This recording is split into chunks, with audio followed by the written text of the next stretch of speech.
What's up, family? Hey, it's your man Mark Black. Shout out to my ADOS family. Shout out to all our interested parties and allies. And welcome to Sucka-Free Saturday. You know what it is, family. You know what it is. Right now, we got 8 people watching. That's going to go up. So make sure that if you haven't shared this, that you do so, all right?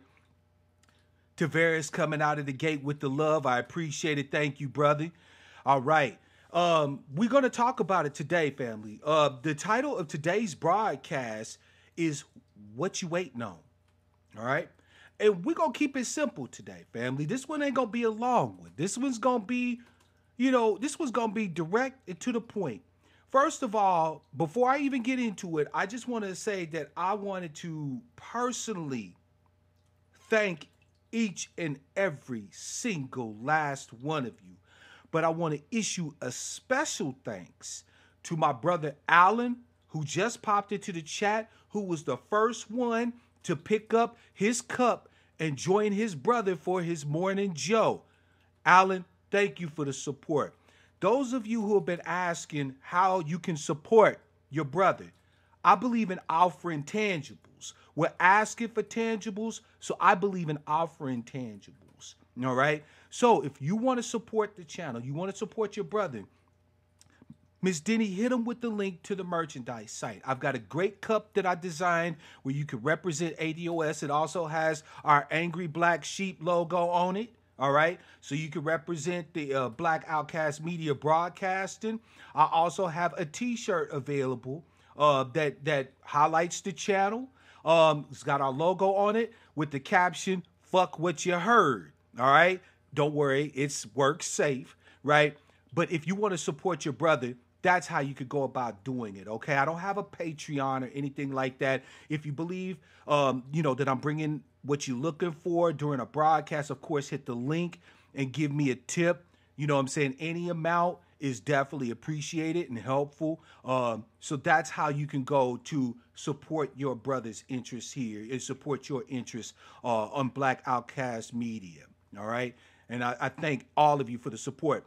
By the way, up in the corner here, you see up there where it says 498? You motherfuckers rock. That number represents the number of subscribers that I have on the channel. And that has been all due to your efforts. I cannot thank all of you enough.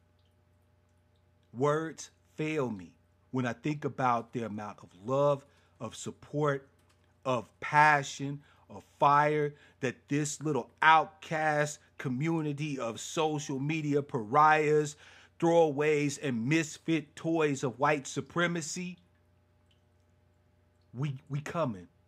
And that number right there represents y'all's efforts. We're going to talk about that today too. Elias, what coffee do I like to drink? Believe it or not, I like to drink cheap coffee. Give me some motherfucking Maxwell House and I'm straight. Although, I won't lie, I love a good espresso. I just don't have an espresso machine and the shit kills me. You know what I'm saying? Like to have me a nice little Americano. A little shot of espresso, double shot and some water. That's my shit right there. Yeah, black coffee, yum, yum, yum. Love me some Torley's. That's a coffee place up here in the Pacific Northwest that shits all over Starbucks. Okay? So if you've never had Tully's, I would argue you've never had good espresso. You see what I'm saying? But yeah, thank you. Shout out to you, Brother Allen, the very first to lift up your cup in solidarity with your man, Mark Black. I really do appreciate it. So family, what you waiting on? What you waiting on is Mark Black's question to you. And the reason why I'm asking this question is because as you've seen over the last few weeks, brothers and sisters that are speaking with your interests in heart, your mind at the forefront, right? People, brothers and sisters and people that are representing you and your heritage and your lineage have been coming to the fore. They have been making themselves known. Some of them after years of silence, to speak on your behalf, to advocate for you, to fight for you. And it's a beautiful motherfucking thing to see. But my question is what are you waiting on? What's got you as an ADOS family member, because we are family, what's got you fence sitting on the sidelines, right? What is it that keeps you from full-throated, unabashed, unapologetic support and care for the people that uplift you and support you in your interests, who push your agendas, who hold your policies and platforms in the forefront of every discussion? What is it that you're waiting on before you can reach out the hand and grab mine and grab Sister Denny's, grab Brother Allen's, grab ADOS Soldier's hand, grab Elias's hand, right? And unite together for your common interests? What you waiting on? Greetings to the hardest working woman on YouTube, Sister Shar. Welcome to the broadcast, sister. Mwah. Much love to you. We're going to talk about it today, family, because I can guarantee you that in the time to come, fence sitters are not going to be able to sit on that fence. If you're straddling the fence, 1 foot on this side and 1 foot on the other side, your position will become untenable. Because in the words of my brother Antonio Moore, we coming. We are a 400-year juggernaut that will not be stopped. So, again, the question stands. What you waiting on? Let me share with you, ADOS family, some things that you can do right now, today, to start your process, right? To initiate your announcement of your hat in the ring to support your ADOS brothers and sisters. Because it is imperative that you support your interests, right? I want to say this. I know we, as native black folk, have been burnt quite a few times, right? We done had people who have been willing to sell us pipe dreams, right? That have been willing to spin us yarns, right? For their own benefit, right? To gain remuneration and so on. I know this. And it hurts. We've been sold everything from books on how to cleanse your chakras to books on how to correct your status. We've been told we're everything under the sun except native black Americans and so on and so forth. It seems like every week there's somebody new with some new movement, some new gadget, some new jewel or gem or piece of jewelry, some new spiritual practice, something else to play to our aspirations, to get in our head in those secret places where we dream, and to run game on us. I get that. And it's not right. It's not right. So when other ADOS people come to you and they express a need for your support, Sister Lila, I've missed you. Welcome to the broadcast. Glad to have you. When they come to you and they express a need for your support, whether it's through simple thumbs up, which we got 20 viewers and 10 thumbs, I shouldn't have to ask for that. Let's make that happen, right? Whether it's a thumbs up, whether it's sharing the link to a broadcast on your respective social media outlets. And yes, sometimes monetarily. I get that we have that once bitten, twice shy thing going on. We still have the social pathology that says that other people's ice is colder than ours. That's a fact. It's sad, but it's a fact. So, as your brother and one who loves you, I understand the reasons why asking you to support your interests makes you feel some kind of way, has you putting your barriers up, your guards up. But let me share with you something that you might not think about. What is it that you really lose when you support your interests? Now, don't get me wrong. I'm not talking about thank you, Melkor, for that like. I appreciate it. Hell, if you hate it, hit the hater button. Shout out to the haters. But let me ask you this. What is it that you actually lose when you support your interests? I'm not talking about if you get bopped, right? If you get beat. Because there are people out here who try to trick you. Right? We know this. But I'm talking about people that you know consistently with full, unabashed abandon, full-throated support, speak your words. Say the things that are in your heart that you may not have the place to say. Support the aims and goals that in your heart of hearts you always have dreamed of someone supporting and advocating for.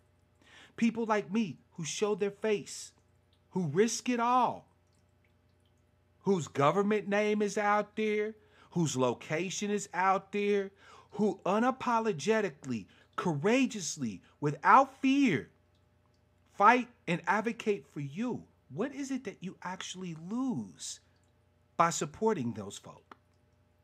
By hitting the thumbs up or the hater button, right? By throwing a few dollars that brother or sister's way. By sharing a post that they put up on your social media platform. What is it that you really lose? Because I would argue that you lose very little relative to what you actually gain.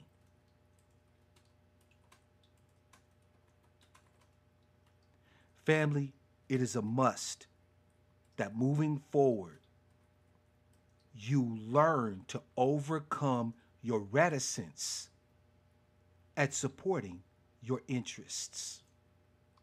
You have to overcome that reticence. I do demand and expect that you, as smart human beings, as adult American descendants of slave people, do your due diligence.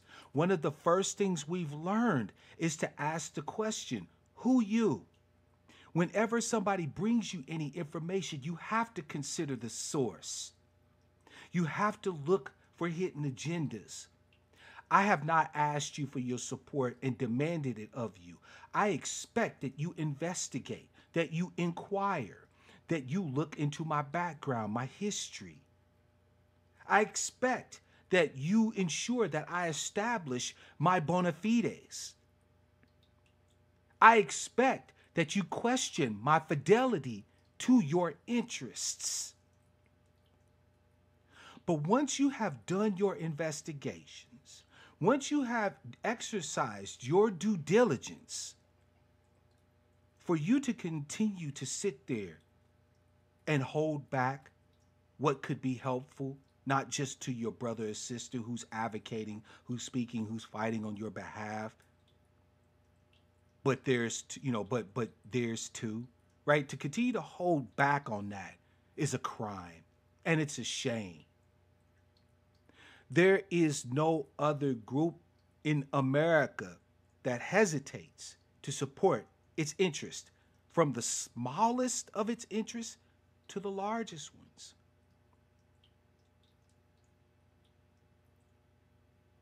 we have to make sure we do the same. So family, I'm telling you, with everything that's in me, you have to support your interests. And yes, that means with time. That means with likes or dislikes, right? Hit the hater button sometimes if you need to. That means you get out there and you start pushing forward the message, that you share the message, the information, the data, and you got to put up some bread. Nothing comes free. I'm an angry black sheep who loves you, but I got a powerful need to eat sometime this month. Help a brother out. If I'm dropping jewels in your lap, if I'm giving you that motivation that you need to keep pushing, if I'm giving you information that you can use, support it. That's all I say. The next thing I want to mention is that you see that number up there, right? It's now at 504. This is what I would need you to do, family. Each of you. I want each one to bring two. I want each one of you to commit to just putting Mark Black in front of two other brothers or sisters' faces and having them come join the herd of angry black sheep. Now, why is that? Does that benefit Mark Black so much? Yeah, it does. First of all, I like talking to more people, so it's a direct benefit to me. But it's more of a direct benefit to you. Our greatest strength, family, is as the herd. Haven't y'all understood this by now? Our greatest strength, our power, lies in the herd, the pack. Now, we angry black sheep over here, so I use the term herd. But if it makes you feel good, Dave, welcome to the broadcast, brother. I appreciate your support and love as always. Right? So as we herd up, as we pack up, posse up, we can now wield more force. So when your brother Mark Black goes to speak on your behalf, I can point and say, look, I have 1,500. I have 2,500. I have 10,000. I have 100,000 angry black sheep with me. Now what you gonna do?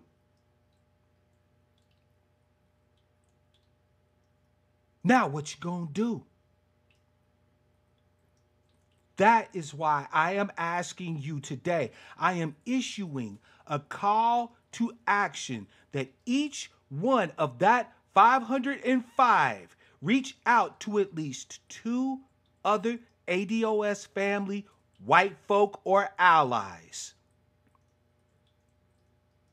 and put Mark Black in front of their faces and encourage them to subscribe.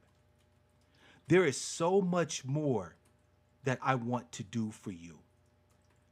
Family, are you ready to hear some of the plans that Mark Black has of advocacy, things that I want to do for you? Hit one in the chat if you're ready to hear some shit that's going to have you walking on cloud 9 all the rest of today.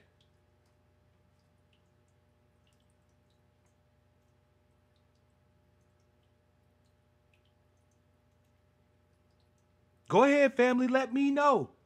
Because, look, there's transparency here at Black Outcast Media. Pop them ones up there if you want to hear some of the ideas, some of the plans, some of the advocacy that I have in store for you.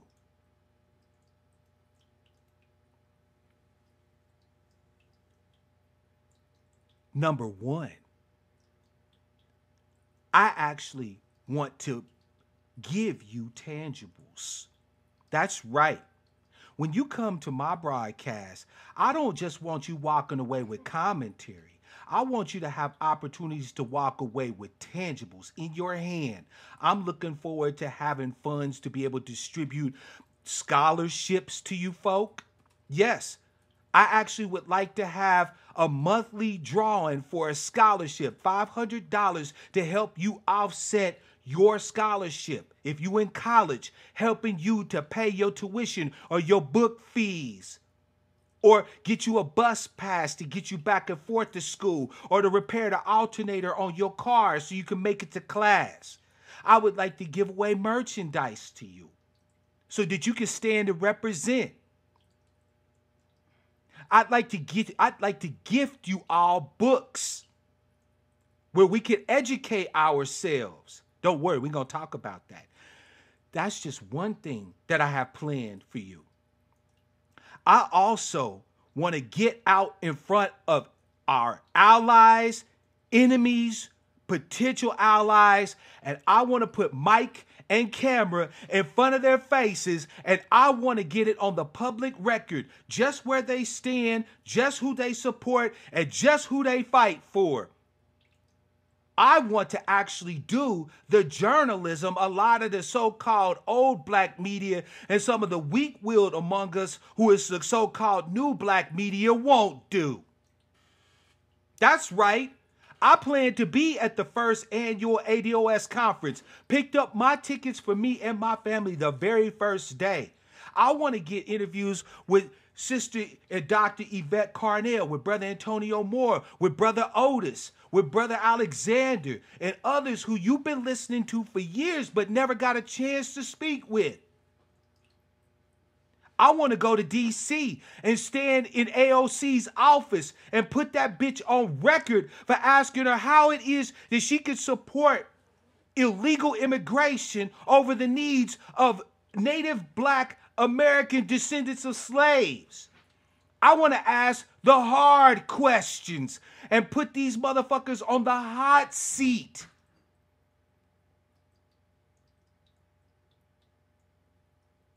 What else do I have planned for you, family?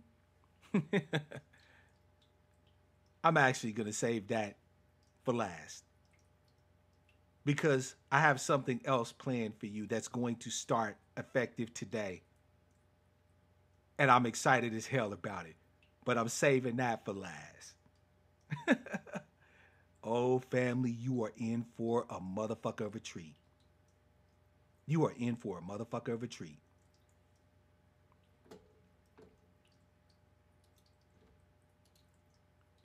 Yes, Blackfish, we are having a conference. It's going to be held at Simmons College in Kentucky on October 4th, Friday, October 4th, all day October 4th, and part day October 5th this year in 2019, Simmons College in Kentucky. If somebody would do a search, they have tickets on Eventbrite. Tickets are $15, right? It goes to support your interests. Please make sure you are there so you can start putting faces to names, faces to avatars, where we can start organizing and getting together as a people, where we're going to work to develop an actual agenda, where we're going to put forward our interests, where everybody can see that these bots you thought you could dismiss are real motherfuckers who are coming for your necks.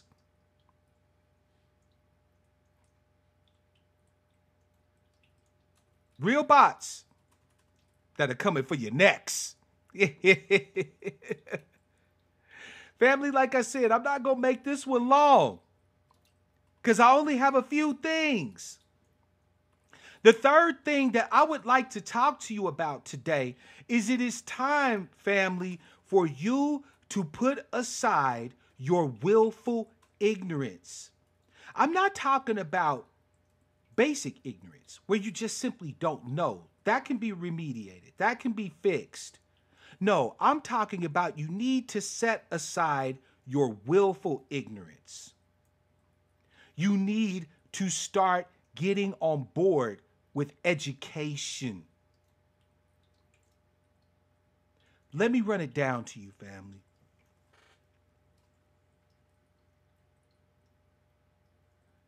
ADOS, for me, is not just a fad. It is not an affectation or a cloak that I am putting on.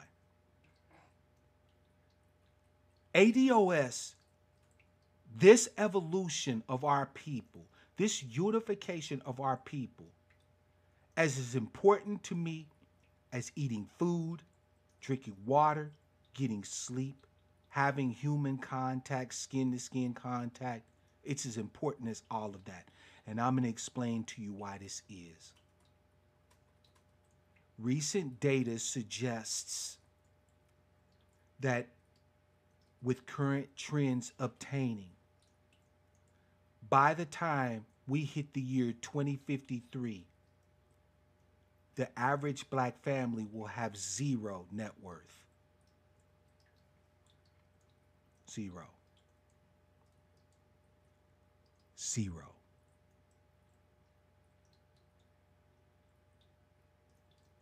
In the richest country on the planet, zero net worth means you die.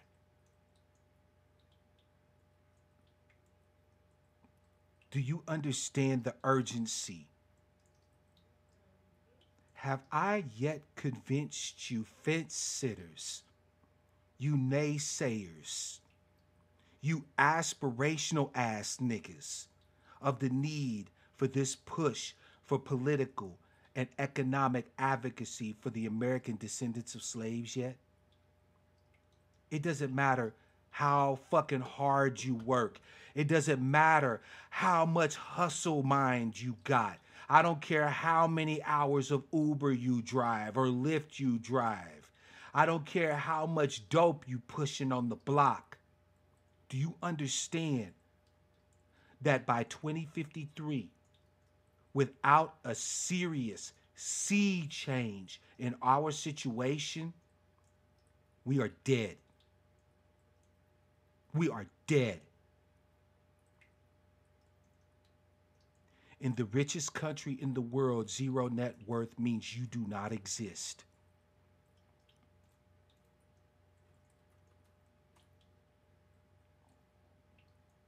Peace, money. Welcome to the broadcast. What else do I have to say?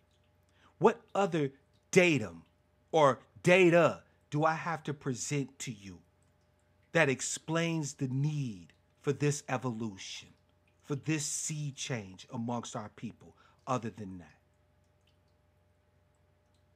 Your children, and yes, your children's children, without your advocacy, without your willingness to fight, without your loud mouth, without your full-throated, unabashed, full-bore advocacy for your lineage, are dead.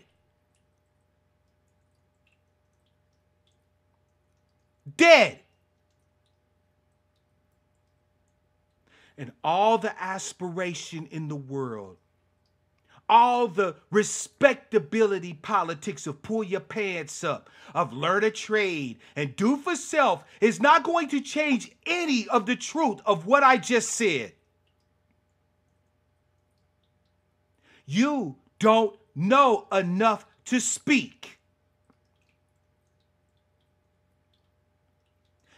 Our brother Antonio Moore, in conjunction with Dr. Sandy Darity and Dr. Dark Hamilton, released a report back in September of 2018, 10 myths around the racial wealth gap that debunks all of the bullshit that you've been told, all of the lies that you've been told, that more education will erase the racial wealth gap, that learning more about finance and saving money will erase the racial wealth gap, that aspirations and attempting to be one of the members of the talented 10th will erase the racial wealth gap.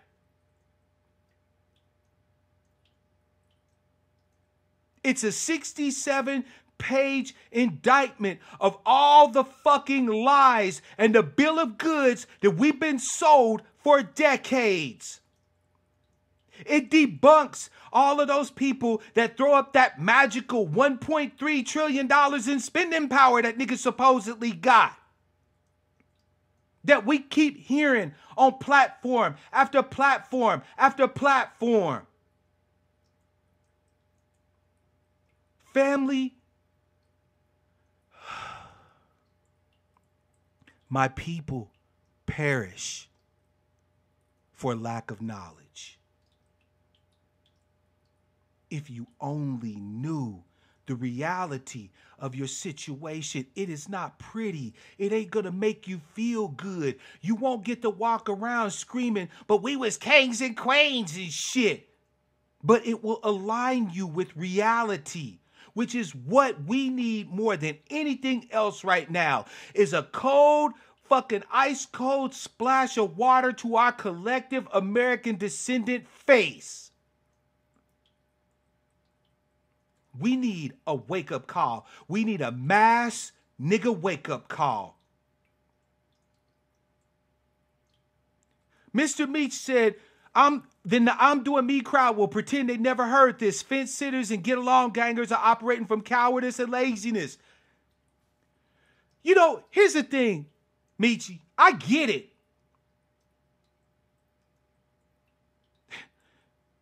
ADOS are the original dreamers in America. We've been the standard bearer, the torch bearer to uphold the American dream. Even though for us it has been an American nightmare. We are essentially, in our heart of hearts, an aspirational people. I understand. I am you, brother and sisters. I understand. But all the dreaming in the world ain't gonna save us this go round. All the aspiration in the world is not going to deny the reality of 2053. You can scream to the highest heights of heaven, do for self, learn to do for self, buy black, spend black, own black. It's not going to save you. We lack the capital to do all of those things. We are not in this position because we love buying Jordans and Xboxes and Fendi bags. We in this position because we are Americans who cannot afford to be Americans. We sit here and spend broadcast after broadcast, hour after hour, shitting on other black people who work their fingers to the fucking bone just so they could own something nice. If you niggas would just stop buying Jordans, we'd be free today. Bullshit! That brother had his wealth stolen from him, and you had it stolen from you. You can't buy enough Jordans to replace what's been taken from us. I'm not saying that I'm dead set so much against black capitalism. I'm saying let's be real about it. We ain't doing black capitalism because we don't have black capital. What's so fucking hard for us to understand?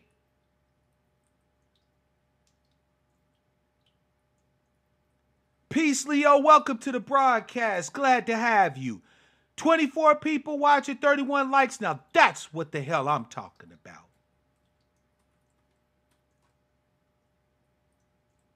Damn it, I'm waiting on my haters though. Stop it. Family, we ain't afraid to play capitalism.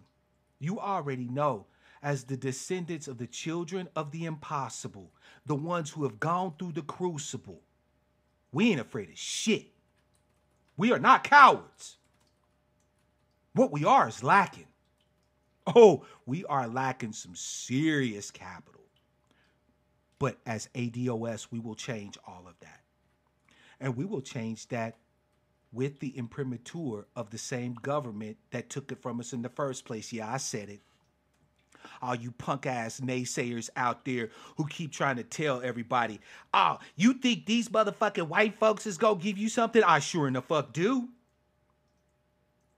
When I can see white folks going to Kamala Harris rallies with Wu-Tang t-shirts and Black Lives Matters on, talking about this bitch's record on locking up black people, yeah, I can see it. When we got white folks like Ann Coulter who've been arguing since 2012 that the last motherfuckers we should be focused on giving civil rights to is immigrants and Latinos and gay, lesbian, transgender people, but black people, yeah, I can see it. When one of the only presidential candidates in 2016 to give a motherfucking speech actually detailing some shit he'd like to do for black people is sitting in the motherfucking White House right now, yeah, I can see it. See, because what you motherfuckers, all you so-called pan-Africanist naysayers, all you black immigrants who are hating on us don't understand is that white folks got a love-hate relationship with they ADOS people.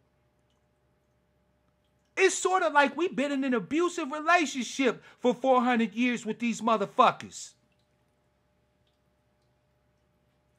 They ain't gonna treat us right, but they not gonna let us go either. And they get real kind of twitchy when you start attacking they niggas. Strange, I know. It's a sick dynamic, one of which we have to address, but we do have to address it. We are fucking Americans. I am a descendant of Americans.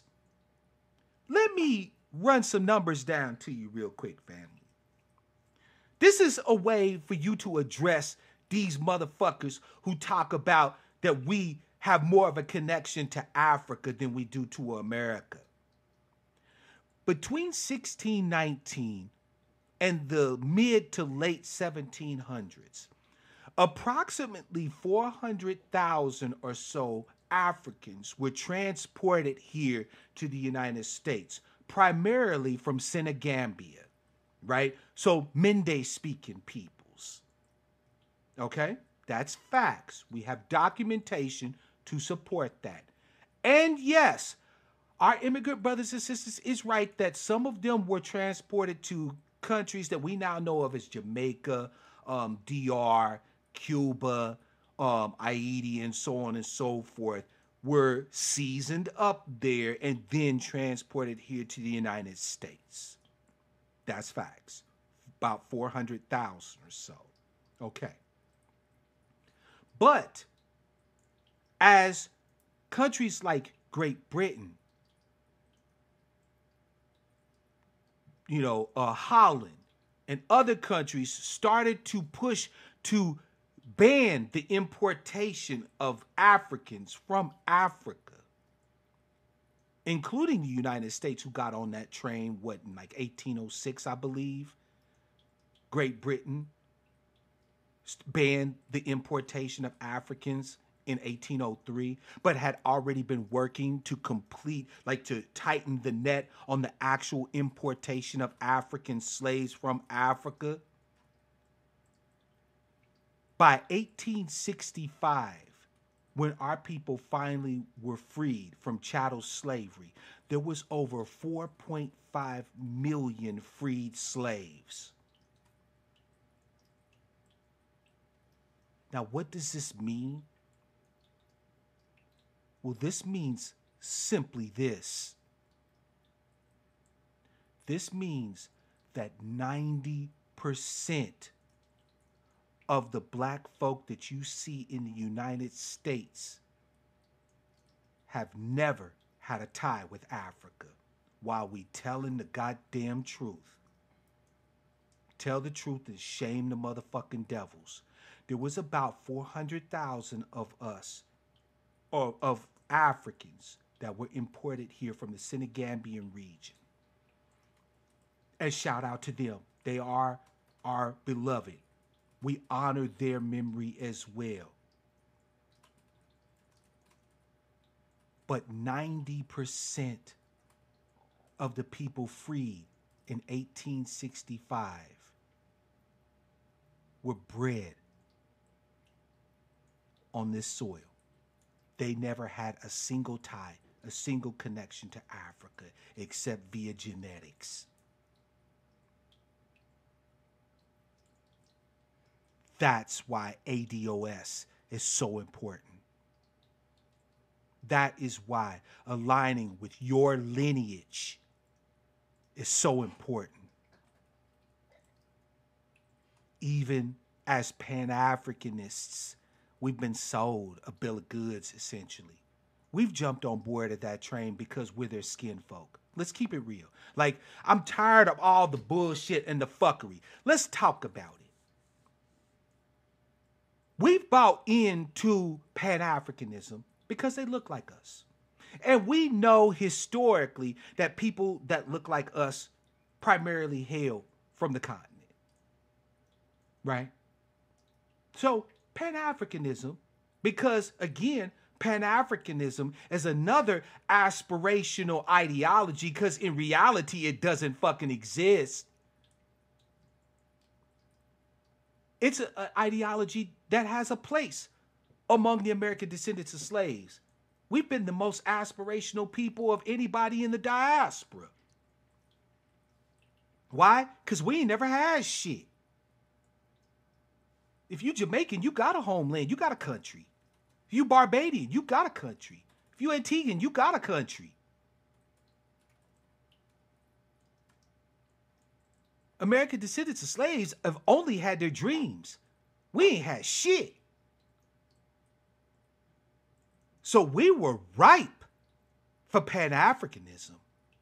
Why do you think our brother Martin Delaney was able to influence so many of us by saying Africa for the Africans?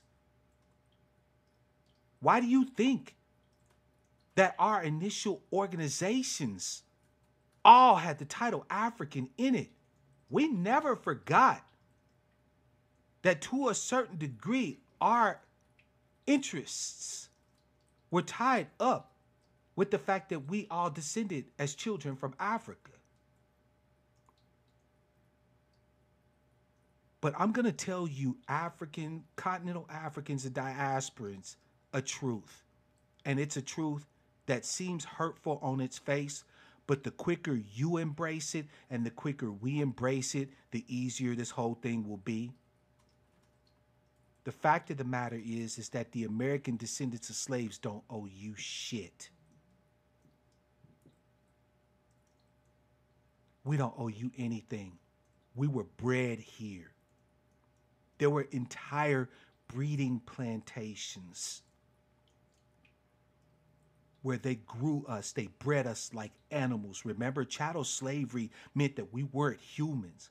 We were like goats, cows, sheep. Shout out to all you angry black sheep out there. God damn it, I love you. So they bred us like animals. They bred us for size. They bred us for strength. They bred us for endurance. That's right.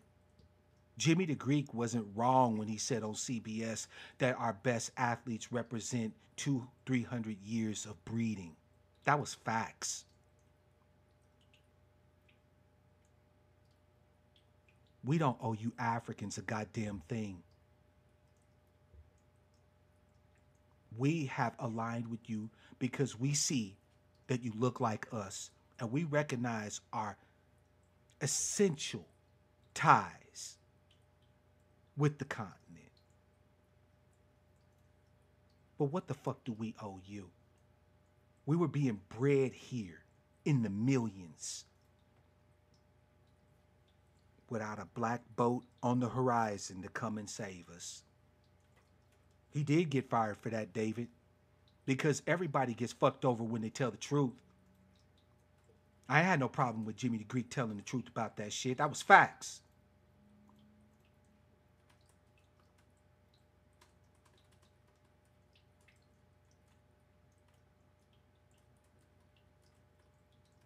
Thank you, Mr. Michi, for the tip. I do not have a Patreon as of yet, and there's a reason why. Don't worry, I'll get into it.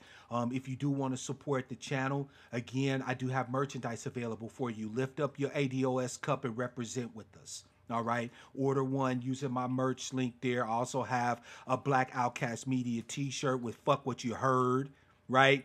Heard as in heard, H-E-R-D, right? Represent. You know what I'm saying? That definitely supports the channel, and I appreciate the love. Thank you very much. I want us to stop telling lies, not just to ourselves, ADOS family, but to all the rest of the world. We embraced Pan-African like we always do because we are an aspirational people. We have always, for us, hope springs eternal because we were promised some shit in this country and this country has never delivered. So we continue to aspire.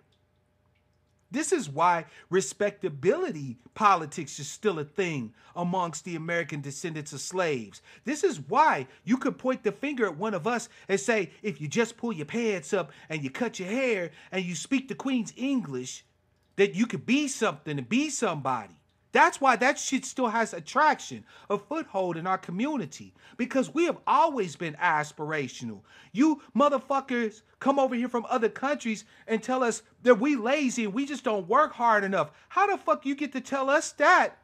That's what we've been telling ourselves long before you got here.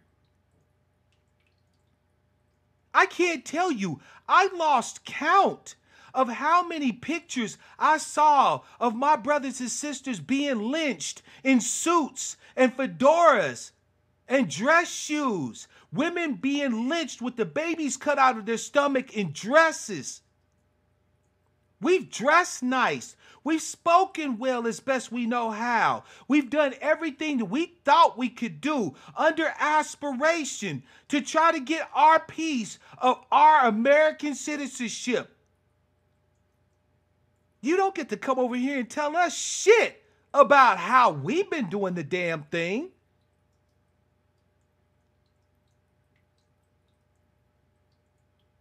Elias said there's been talks in the African Union to grant citizenship to ADOS after we deport Europeans and Chinese after we get rid of 2K. I'm going to tell you something. I heard about a plan that the AU's got that somewhere around 2063, like Agenda 2063, which sounds dope as hell, except that my people will basically be on the point of extinction by 2053. Thanks a lot, African Union. Glad we could count on you. You want us to wait till 2063 and watch our women die and watch our brothers die and watch our children starve. Thank you, but no thank you.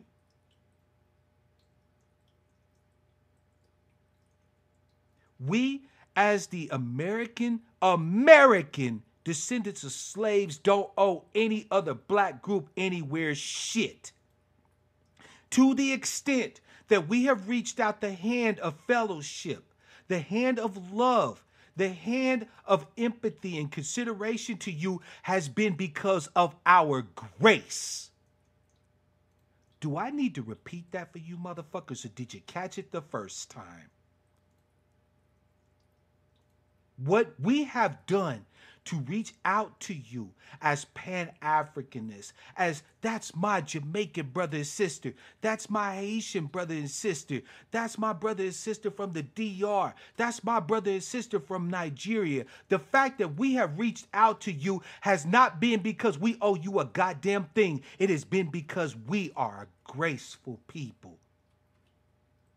And you are a disrespectful, stiff-necked, evil group of motherfuckers to say the shit that you say to us, to think the way that you think about us.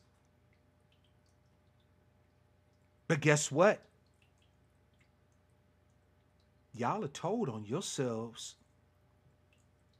You sure in the hell have. If our people were under any apprehension to see the truth of what many of you are from the continent and the other countries of the diaspora, they see it now. And it ain't because we told them it. It's because you told it to them. By chiding them for loving themselves enough to stand together united to uphold their own interests. For claiming that they're xenophobes. If we were xenophobes, you wouldn't even be able to live in our communities. Do you understand that? Because I don't think the word means what the fuck you think it means. If American descendants of slaves were true xenophobes, You wouldn't just be able to talk shit about us and still live in our community. You would be killed, run the fuck out of our community on a rail. Your businesses burnt, your homes destroyed. That's what xenophobes look like. If we were truly xenophobic, unless you went and lived with them white folks, you wouldn't have a place to stand in this country. We would hound you at every fucking turn. At every place that you thought you could stand, we would snatch off from underneath you. Instead of embracing you, letting you set up your ethnic enclaves right in the heart of some of our most hallowed districts. But you have the nerve to call us xenophobes. Salute spirit of justice. Hashtag ADOS all goddamn day.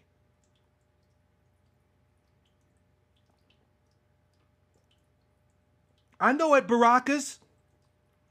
They've been telling us pan-African power. Power to the people. Africa for the Africans. We want you to come home, brother. Really? So why I gotta wait 15 motherfucking years? Why I gotta wait 5 years? Why I gotta buy some land and hope I own it? Why do I have to play fucking games with you to get a foothold anywhere on the continent? Shit, I'm not even gonna talk about how we would get treated if we went to motherfucking Jamaica or Barbados or the Virgin Islands or the DR and asked them for some shit. They would look at us like we're fucking crazy.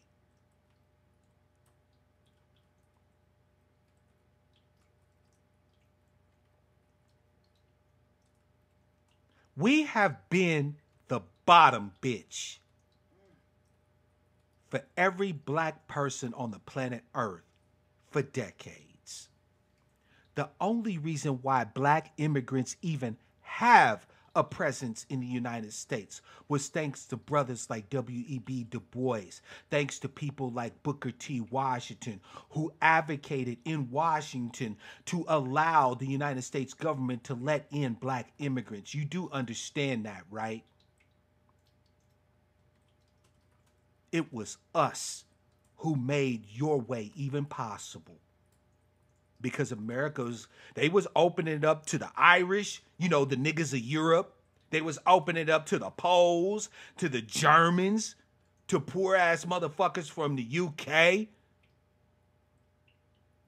They would have gave citizenship to anybody to avoid giving it to more black-skinned people. They already had black-skinned citizens they didn't really want. And we fought for you. Booker T went to the motherfucking most racist presidents in the country, in the history of this country, like Woodrow Wilson, and advocated to open the door to allow you in. And this is the thanks we get.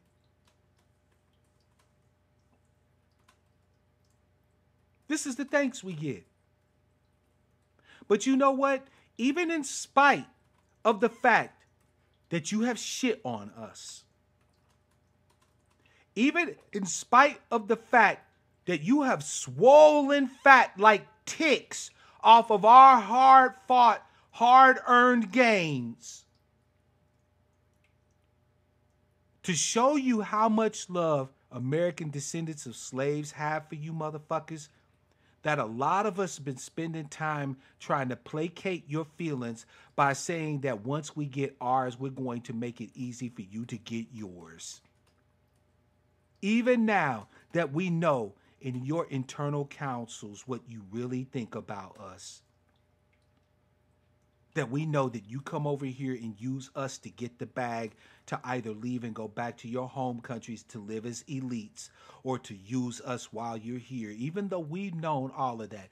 Even now that ADOS is rising to the occasion, making its presence known, uniting us like nothing has ever before, we're still talking about benefiting you. But you call us xenophobes. You say that we're basically white-skinned black people. Shout out to Unreasonable Man. Welcome to the broadcast. Even now, with all the filthy talk that you have spent weeks throwing at us. All the lies and the accusations. All of the pretending that the Russians are influencing niggas because, you know, we can't have an original political or economic thought in our minds without being sock puppets for somebody else, right?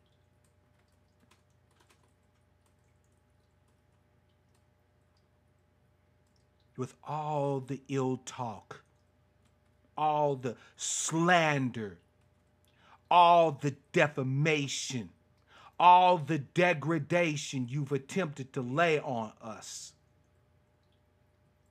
you still have ADOS people who are looking to support you in your interest.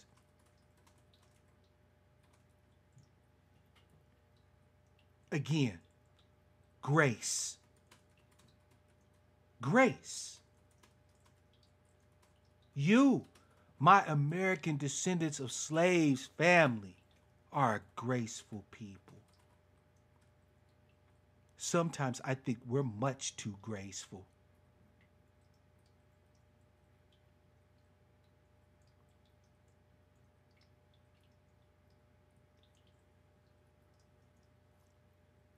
I want to say to all of you who are outsiders in this conversation, because again, this conversation only has 3 interested parties in it. The American descendants of slaves.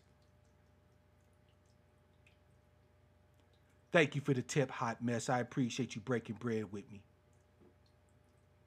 American descendants of slaves, America itself, including the predominant group of Americans, which is white folks, and our allies. That's it.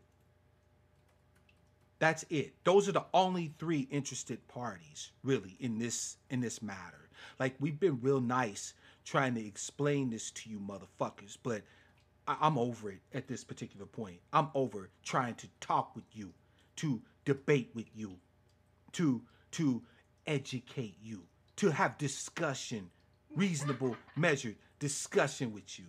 Vernell said they do guilt trip us to change our minds so they could continue to fuck over us. Hey, Vernell, we know how the pimp game work, right? Come on, baby. You know I love you. Stick with your man and we can ride to the stars. Now get out there on that track and get that money, baby. We know how it go. We know how it go. Come on, girl. You know it's me and you. We been they bottom bitch for decades. Don't act like don't act brand new, ADOS family. Your pimp is squawking because you don't want to walk the stroll for his ass no more.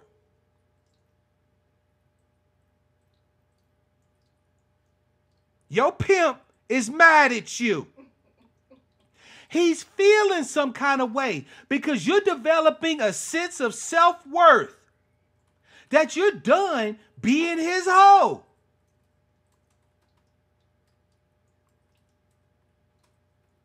And so for the last few weeks,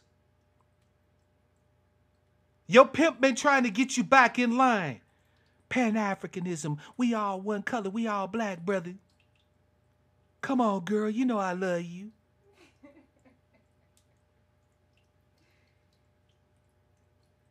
Come on, baby, ride with a winner. It's you and me. We on our way to the stars. Man, fuck you. I'm done turning tricks for your ass.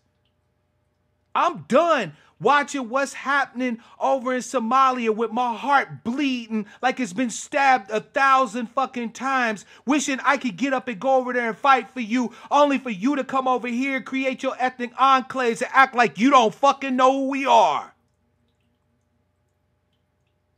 I'm tired of jumping on the board with boycott, divest, and sanction when apartheid was in Black Africa, in South Africa. That was us.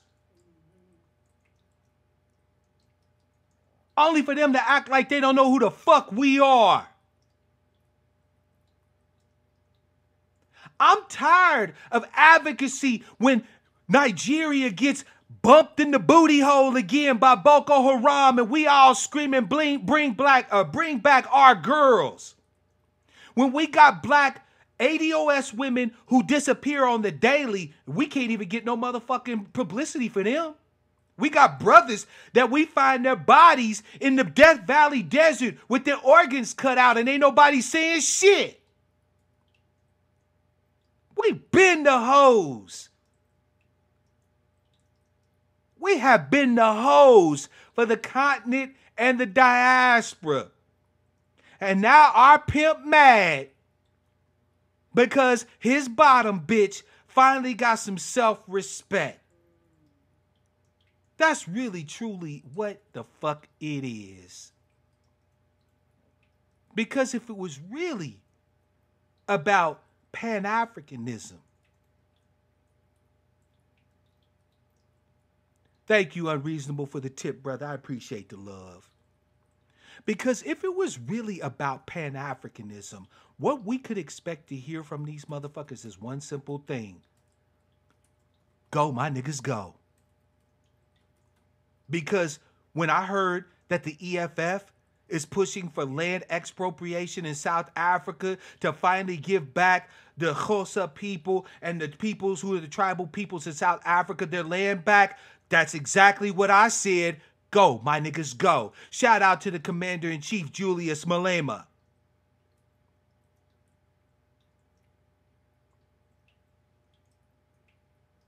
When I heard that Robert Mugabe was taking land from white farmers and giving it to his black people, I said, go, my niggas, go.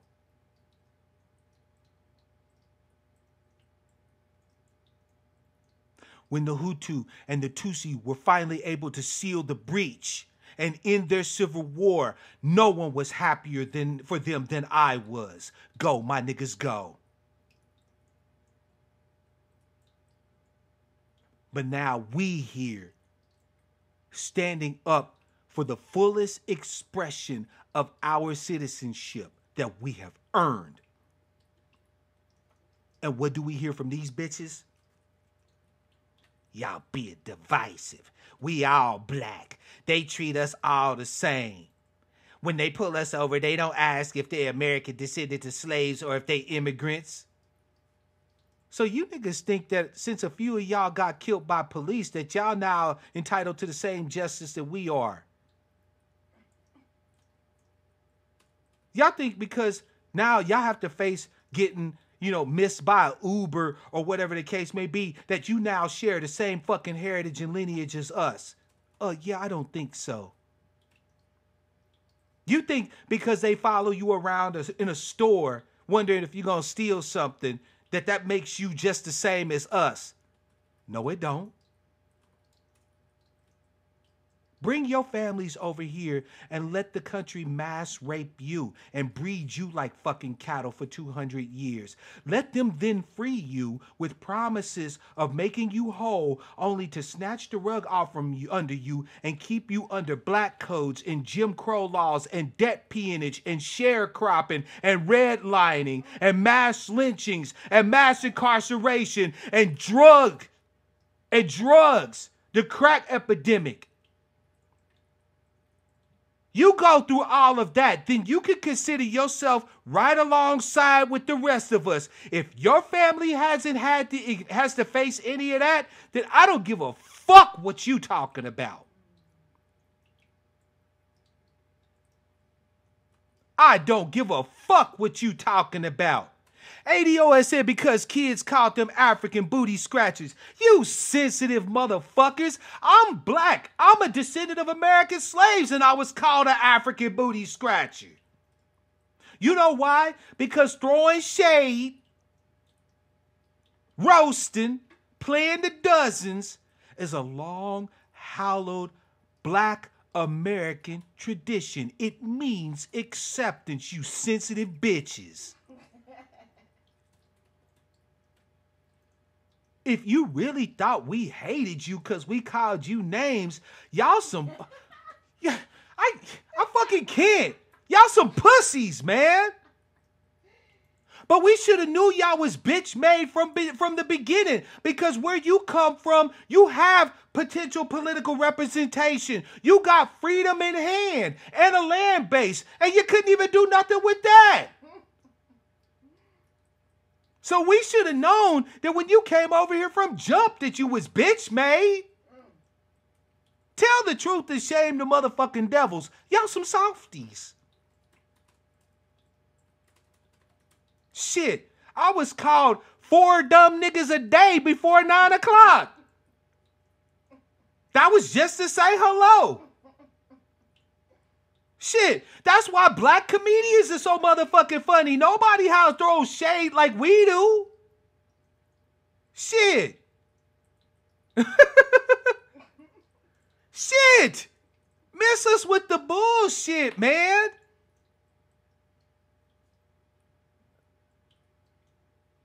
Y'all sensitive bitches.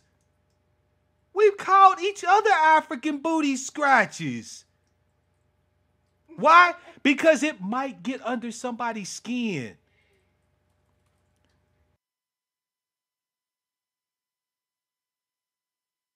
Stop laughing, goddammit. Fine, go to hell. Fine. Man, you sensitive motherfuckers. Look, I go anywhere in this country. Anywhere. Family, y'all stop me whenever I tell a falsehood. I can go to Bmore. I can go to Philly. I can go to the Lou. I can go to KC. Shout out to KC Mo. Right? I can go to motherfucking Dallas. I can go to Fort Worth. I can go to motherfucking Shreveport. I can go to motherfucking anywhere in Georgia. And if I see a group of black folk and I'm there for any lengthy period of time, when they get to know who I am, they gonna throw some shade. Why? Because we are family. That's what we do. You gonna be a bunch of fat, dumb, short hair having, gray, scruffy beard bearing, Fisher Price, my first Timberland wearing ass niggas. And it's all love. Fuck, I get nervous when I go someplace and niggas ain't talking about me. I'm like, damn, what kind of niggas is these? Look at these ears right here. I got called Dumbo. I had to grow into these. I got clowned for having these big fucking ears when I was a kid. If black folk ain't throwing shade at you, we don't give a fuck about you. But because you sensitive bitches come over here and don't understand us, and don't even try to understand us, you actually have black immigrants who are holding grudges enough to see our people die because they've been called African booty scratcher. Really? So you hate us so much because of a little bit of shade that you are willing to see us die to assuage your wounded pride. But you claim that we should ally with you? What part of the fucking game is that? What part of the game is that? We throw you a little shade so you want to see us go extinct? But we're supposed to align with you monsters?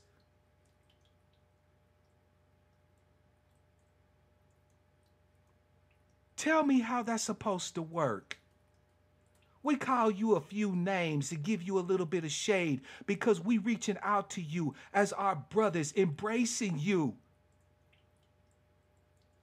And you hold such a grudge that you would rather see me and my people die. You are monsters. Any people that would wish that on us for something as minor as a few insults are not our allies. They have no love for us. Nigerians is getting their asses kicked in South Africa and vice versa. Ghanaians are throwing out Nigerians and vice versa. Everywhere you go in Africa, there's some sort of goddamn conflict. And we have sat here and tried to take the moral high ground and support all of you equally. We've watched bloodshed on top of bloodshed over in Africa, and we've mourned. And we've embraced you with open arms, frequented your businesses, come to you to get our hair braided and to buy our hair care products from you, to come to your restaurants. We eat jerk, right? We eat Ethiopian food. We support y'all. And because a few of us have called y'all some names, you want us to die? Are you mad? We were children most times when that occurred. I haven't even used the term like African booty scratcher since I was like 8, 9 years old. And I just like the way it rolled off the tongue and the fact that it made some nigga mad. I didn't hate them. We still don't hate you. But you would rather see us burn? You are not our allies. You are enemies. And thus, you should be treated as so.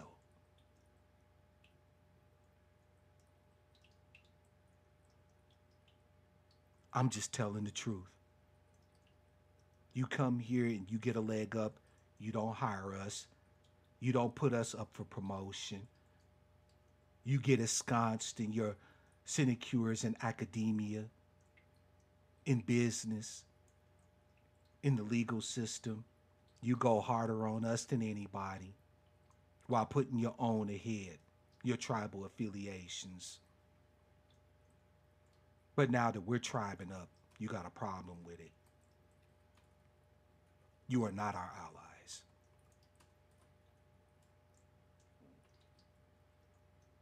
You are not our allies. At least not yet. Not now. Pan-Africanism is a beautiful dream. But in the immortal words of George Carlin, it's because you have to be asleep to believe it.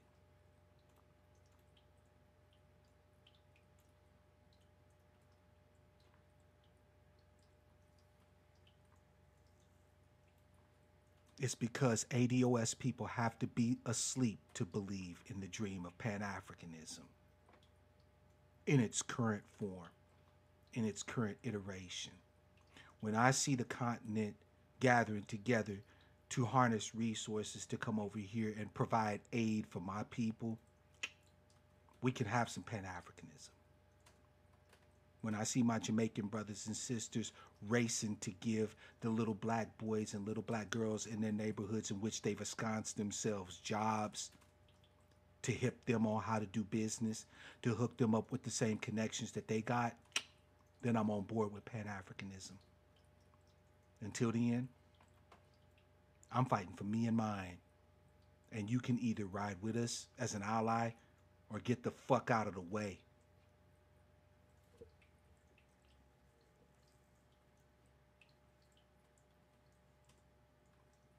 You can either ride with us or get the fuck out of the way. Family, I come to you today as a proud descendant of slaves. Why do I say descendant of slaves? Because that's what I am.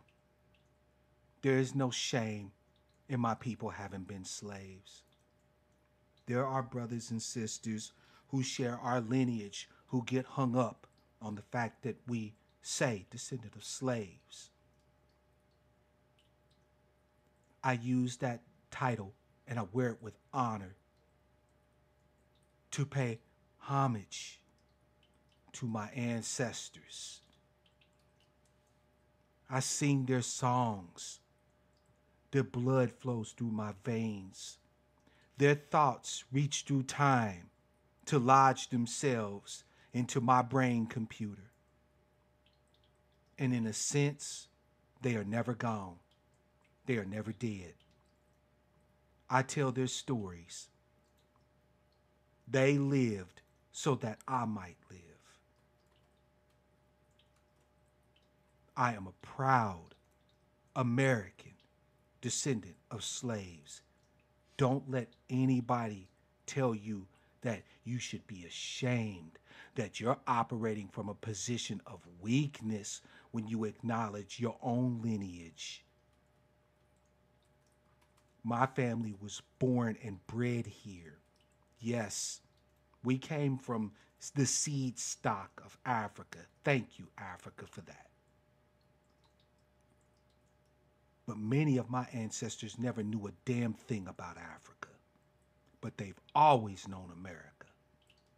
They have loved here, lived here, breathed here, worked here, cried here, prayed here, bled here, was raped here, was beaten here, ran away here, fought here, and they died here.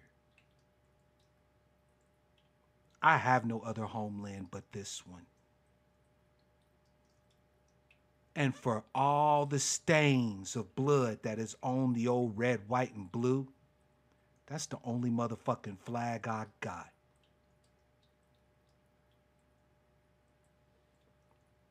So I'm going to proudly represent it. I'm going to proudly honor the lineage of my ancestors, the warriors, the fighters.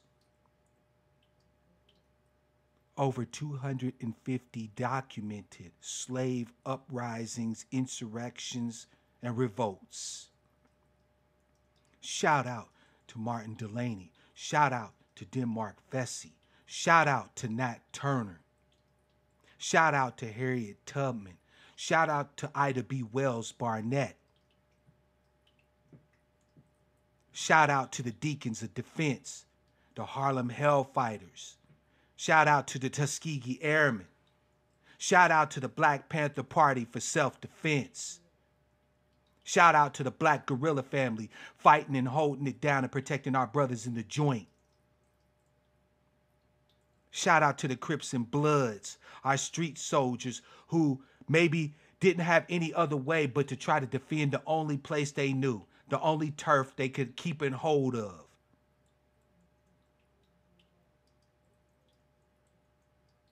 We're not going to disdain a single one of us. Not for you. Not for none of you motherfuckers. Do we have our problems with our own people internally? Yup. Like a lot of collaborators are going to have to get dealt with in 2019. We see you kissing the ass of not only white supremacists, but black supremacists or white supremacists in black skin, like these immigrant motherfuckers who've been throwing us shade. We see you. But I'm not going to denigrate them to please you. I'm not going to shit on any ADOS person to make you happy. Shout out to George Jackson and the brothers in Attica who fought for their fucking rights as human beings. Free Mumia.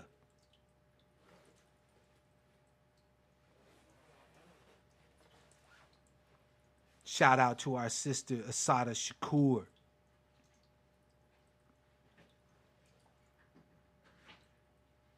We ain't no bitches. We been fighting. We stay fighting. This is just the latest iteration of it, and rather tame, as our fights usually tend to go sometimes here in America, because when we go uproarious, we get uproarious.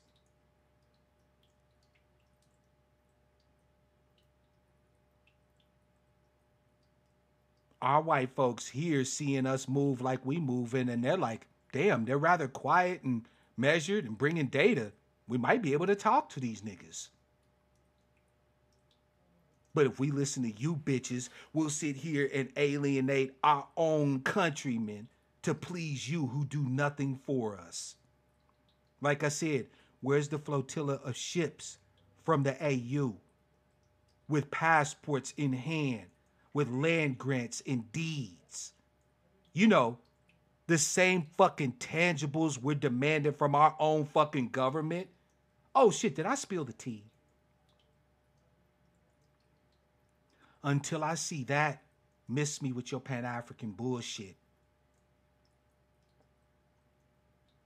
I'm sorry. But the fact that my people know more about Africa sometimes than they know about their history here in our own homeland speaks volumes about the real power dynamic. It speaks volumes about the fact that we've been your bottom bitch for decades. Because go to Africa and ask a lot of Africans, are they Pan-Africanists, and see what you get. I dare you, family, you don't have to take my word for it. This is an opinion. Just go over there. They encouraging you to come home and spend your tourist dollars, right? They want you to come to Ghana on the Cape Coast and pay to see where they sold your motherfucking ancestors into bondage, you know, double dipping. Go over there and ask them if they know what the fuck Pan-Africanism is and see what they tell you. I dare you.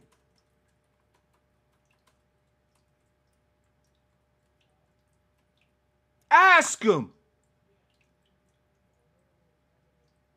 My brother Kraken, welcome to the broadcast, esteemed brother. Also known as the Grinch God.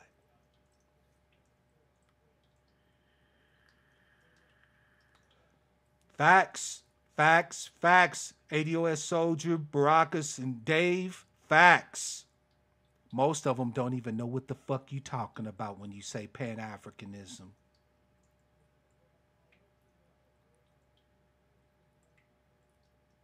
Now, your African brothers and sisters over there will sell you whatever you want, even including pipe dreams. From all accounts, one of the traits that they share with us is that they're a warm and hospitable people. So when you go over there, don't be surprised if you feel some love. Now, you may hear a few phrases like Oberuni, Akata, that you are not familiar with here in the United States, but don't worry about that. Enjoy the love until you ask them, are they Pan-African? Are they pro-descendants of slaves in the Americas? In the Caribbean? They won't even know what the fuck you talking about. Khalifa, I could spend an entire goddamn broadcast asking and answering that goddamn question. What has the African Union done for Africa?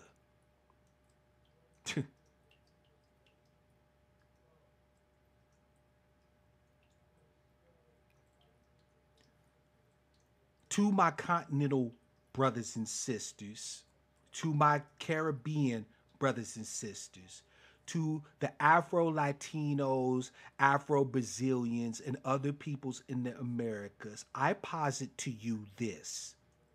Perhaps,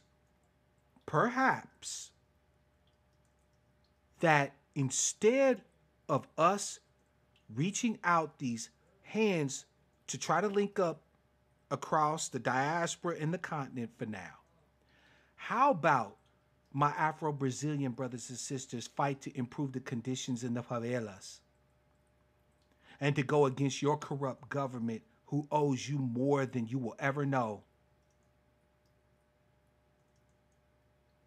How about Afro-Latinos actually claim the Afro part of the Latino part? Because remember, I know black. No, papi, I know black. I Dominican, I know black, right? How about you hold on to some of that blackness for just a bit, rather than coming over here thinking I should show you love because you look like me, but you won't claim anything that has to do with me? How about you continental Africans actually unite? You'll imitate Europeans in everything, so much so that you have black people sitting in judgment of other black people in black robes and white lambskin woolen wigs. looking like black white people. You'll imitate them in everything except unity. As if the French haven't had beef with the Germans, haven't had beef with the UK, haven't had beef with Norway, haven't had beef with Finland, haven't had beef with Poland, haven't had beef with Lithuania, haven't had beef with Macedonia, haven't had beef with Greece. Yet they have a common market, a common currency, common motherfucking passport. If you European, you can live in any other European goddamn country, and you motherfuckers will imitate all of the bad shit about Europeans, but you won't imitate any of the good shit. How about, rather than looking at us and shitting on us and coming over here trying to steal food out of my people's mouth, how about you practice some of that shit over in your countries?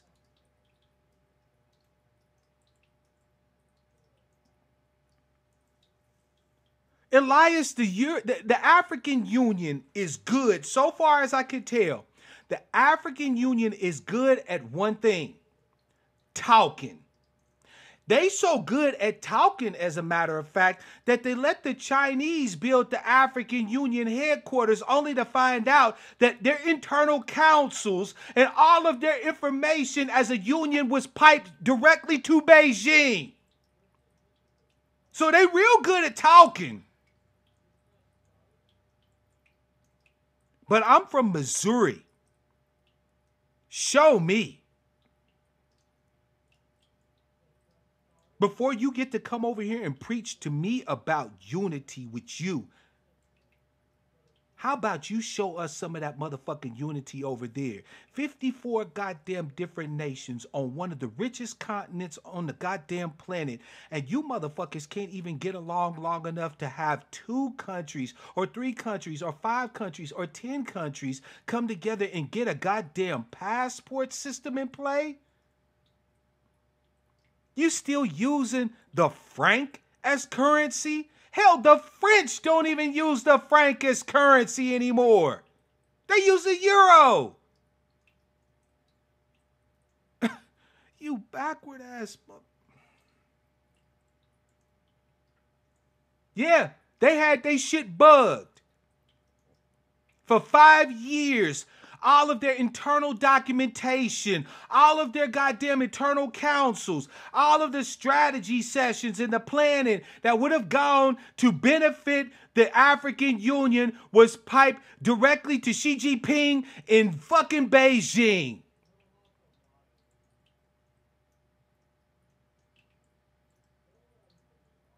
You continually keep benefiting the motherfucking Chinese. But you want us to come home? Home to what? I got my own oppressors here I can fuck with if I feel like fucking with more oppressors. And these are devils I know.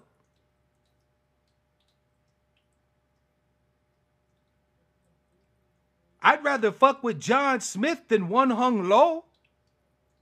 What the fuck? I don't know anything about no goddamn Chinese. Y'all got a lot of fucking nerve to preach that unity bullshit to us. My people have been unified under the fires of one of the hottest human crucibles known to history for 400 motherfucking years. You don't get to tell us shit about unity. For all of the problems, all of the issues that we face as the American descendants of slaves, when we get together, the flavor is major. When we do barbecues, you can see shades of greatness at our eating. When we do barbecues, when we get together and we just slapping bones, the unity, the power is beautiful. And we do that shit on the regular, just on the humbug. We don't need no special occasion. Niggas is burning meat and playing spades in the snow. And you got the nerve to come over here and try to tell us about unity? I, as Mark Black, can go to any black neighborhood in this country and somebody gonna come up and give me a pound, give me some dap, invite me to a party, so give me something to eat. Nigga, you from KC? Shit, I got peoples in KC, bruh. Where parts? On the north side, the north end? For sure. Hey, what you doing up here? Well, we kicking it tonight, man. You want to come? Anywhere. I could go to Dallas, Fort Worth, Houston. I can go to motherfucking New Orleans or Narlands if you're from there. I can go to Shreveport. I can go to Memphis. I can go to KC. I can go to the Lou. I can go to the motherfucking Chi. I can go to B-More. I can go to DC. I can go to Philly, Newark. Any motherfucking where I want to go. And somebody there is waiting to show me love. And you bitches got the motherfucking nerve to come over here and tell us that we need unifying with each other. No, what we need is for y'all to get your motherfucking hands out our pocket. D-Mad, I sound like I hate Africans. Are you butthurt right now? Are you feeling some kind of way? Good. I'm not here to cater to your motherfucking feelings. I don't hate nobody. I don't even hate white folks.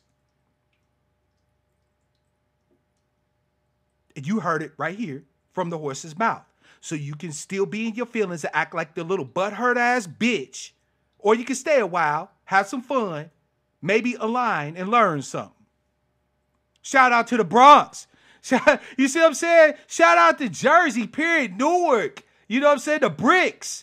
I can go any motherfucking where in this country, and there's always some motherfucking body who's ADOS ready to show me some love. Anywhere. Anywhere. Anywhere. Shit. But you telling us that we need to focus on unity. No, what we need to do is we need to start working for our collective interests, get you motherfuckers' hands out our pockets, and put self first. Ourselves first. ADOS needs some self-care. Our feet is tired. Our pussy so. We worn out. We need a motherfucking chamomile bath and some self-love. And then we need to go out there and get it how we get it. We done being your hoes. We done being your bottom bitch. That's our only problem right now, family, as I can see.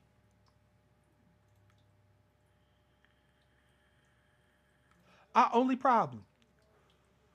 That we've been the bottom bitch of the diaspora in the continent for 50 or so years. Shout out where y'all from, family. I got family up in the motherfucking Northeast. Mass hoes. Shout out to my brother Cease. Mass hoe for life. In Worcester. I don't even know how to pronounce they motherfucking names up there because they own that old Boston shit. Right? But I can go to motherfucking Boston. And I get shown love.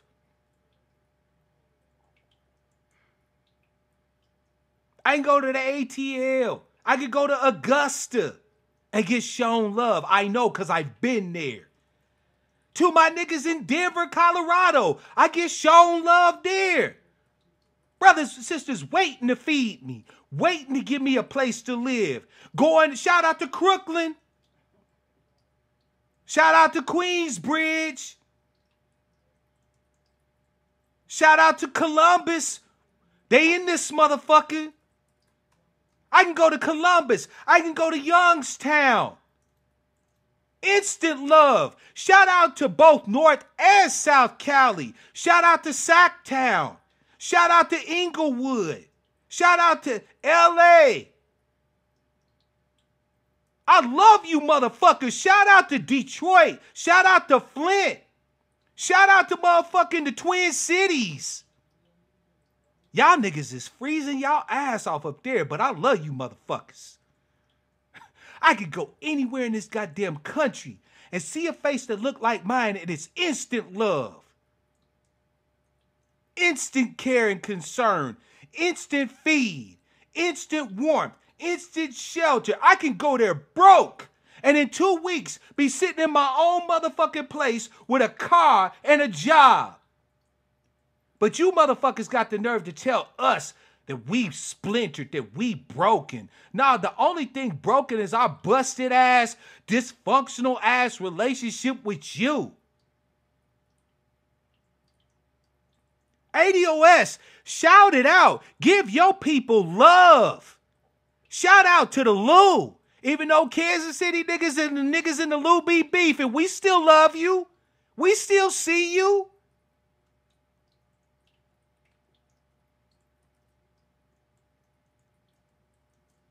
Give your motherfucking people some love, family. You got family all across this great nation. All across it. You got family everywhere. You lucky motherfuckers. Unreasonable, and I got a plate for you, bruh, and I can burn. Nigga, I have you laid over in the corner grabbing your stomach with the itis saying, "Ooh, good Lord." ADOS for life, goddammit. We all we got.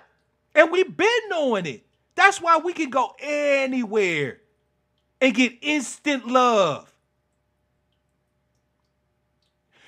Producer, I know you got fam down north in KC. You know how I know that? Because only niggas from that area say down north. That's right. ADOS is our cry out to our family. It is us saying to each other, I see you, family, and I love you, family, and I'm going to bleed for you now, and I'm going to work for you now, and I'm going to give for you now, and yes, if need be, I will die for you now. Shout out to Watts. Give it up. This is your time, family. This is your time. Shout your motherfucking place out. Not for beefing, but for love. Shout out to Bishopville, South Carolina, South Kakalaki. We see you. Shout out to Charleston.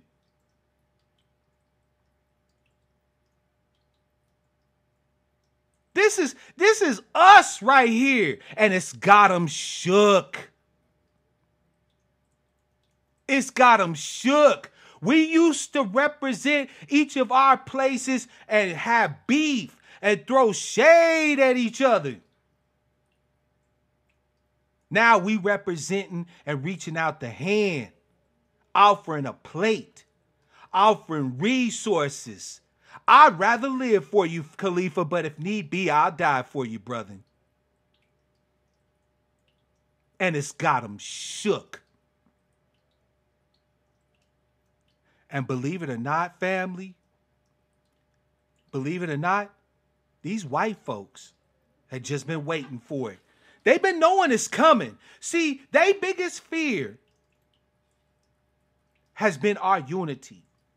Our white folks here, our fellow white citizens, right? Their biggest fear has been our unity. But they've been knowing that it's coming, right? So now that our moment has arrived, now that we are going to look to support our interests, now that we are going to have each one reach one and teach one, now that we are going to represent each other across the board with the spirit of love, with the spirit of uplift, we are a tribe, we are a family. Now that that moment has come, the white folks are soon going to just throw up their hands and say, look, let's just get this business done so we can get on with the get on. And that's got these motherfuckers scared as hell. The reason why they coming at us so hard is because they know that it's coming. They know that our remediation, our uplift is on the way. It may not be in 2020, family. Don't be disheartened if it ain't in 2020. We setting this thing up for 2024, 2022 for the midterms, 2026 and 2028, 2030 and 2032. We got up till 2053. And the closer we get to 2053 and our ultimate extinction, the harder we're going to fight. The more we're going to press. The closer we're going to come together. And the stronger we're going to become. Because just like black diamonds, we become harder the more pressure you put us under. Unlike you soft-ass bitches from the continent and the goddamn diaspora. We been knowing we all we got. We just have been including y'all in we. Don't push us to the point where we don't even think about you motherfuckers no more. Don't push us. Like Curtis Blow said, don't push me, cause I'm close to the edge. I'm trying not to lose my head. Right? Don't push us. Don't fucking push us. Because we're going to remember those of you who were supporting us in our struggle once we receive our due. Because, yep, Khalifa said it. White folks will pay us just to shut us the fuck up. Wait a minute. So let me get this straight, niggers. We go ahead and do this remediation or reparations thing, and you guys won't claim anything ill about us anymore, and you'll actually be nice around us and not make us scared of you anymore, and we won't have to talk about racism and shit on TV anymore, and we won't have to worry about you guys disrespecting us anymore. Shit, sign me up. Here's my brother Bubba. He'll sign it too.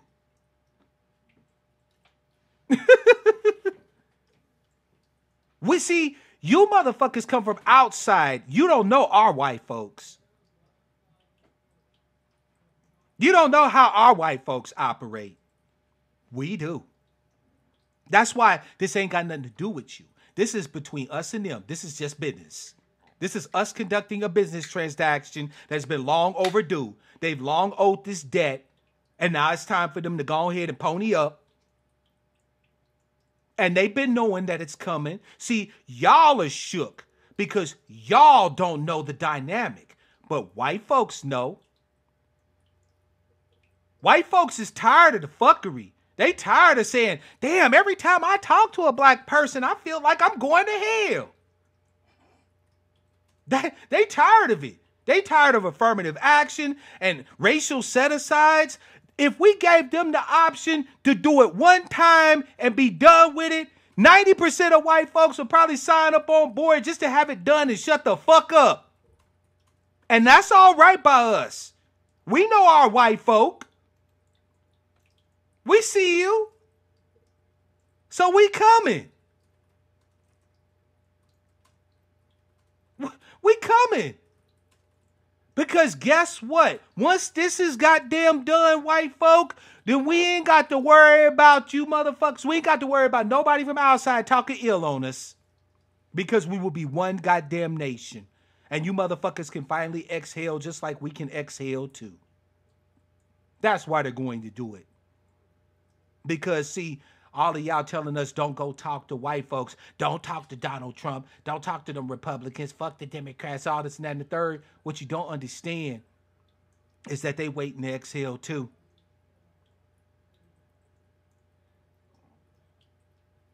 So let's go ahead and conduct this business. Let's go ahead and conduct this transaction. Pay the debt that's owed. So we can have a big ass collective motherfucking barbecue. You white motherfuckers can't bring the potato salad, though. Fuck that.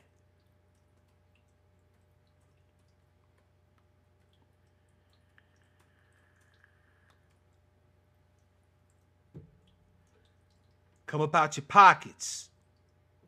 Rent's due.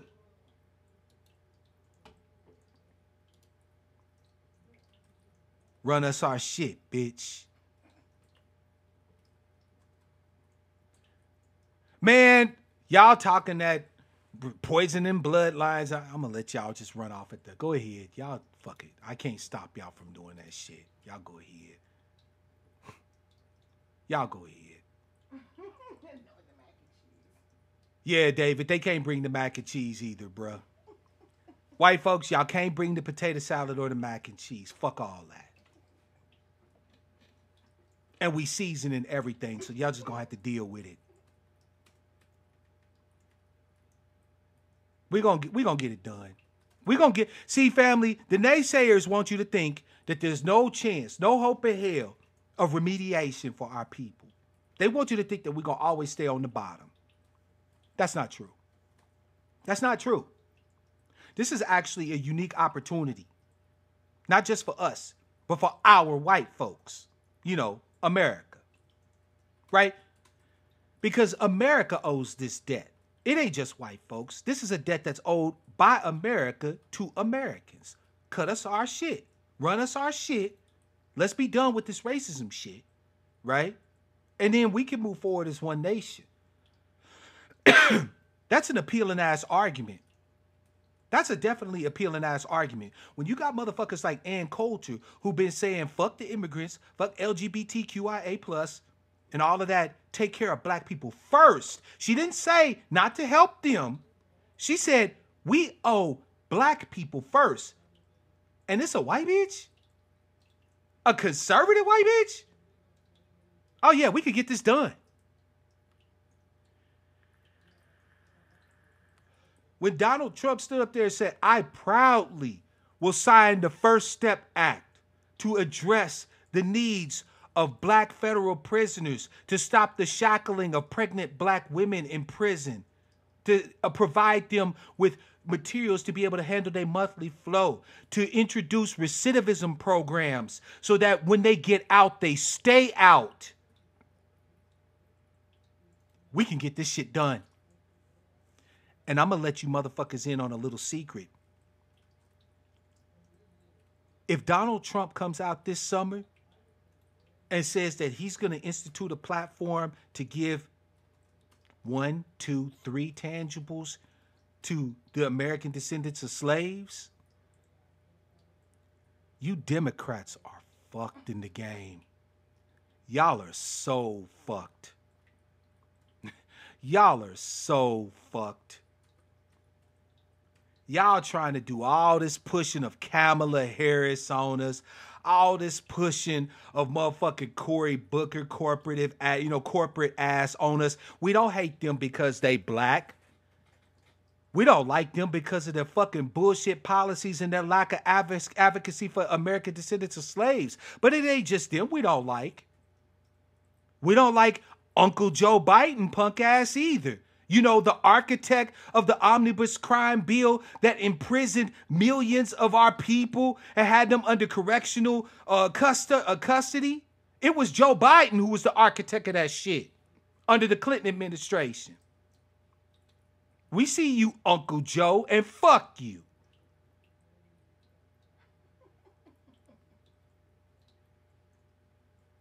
Trust me.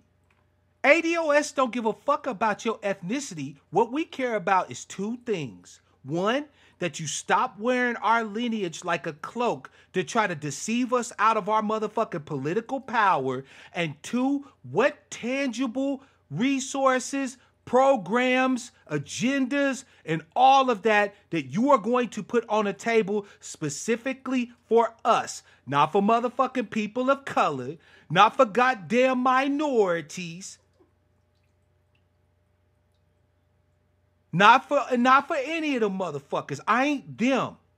I'm a citizen of this goddamn country. And you're either going to put some skin in the game and some political capital up for me, or you can kiss every inch of my natural black ass. That's what ADOS is all about politically. We don't give a fuck about Kamala's blackness. You idiot motherfuckers. Y'all threw that out there as if we was going to be like, oh no, they think we talking about she black or not. No, we not. I don't give a fuck if she's black. I've been going harder in on the so-called Congressional Black Caucuses than I ever have on Kamala Harris. And a lot of them are ADOS. I just don't want this bitch wearing my goddamn lineage like a cloak. I don't want her to be putting on my lineage like a pair of shoes.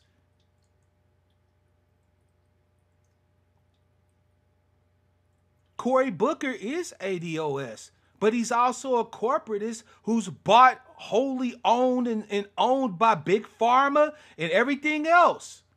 Who did shit really as the mayor of Newark. Where did all that money that he got from, what was it? What was that big company that gave Newark like $100 million for education and all that shit? Where'd that money go?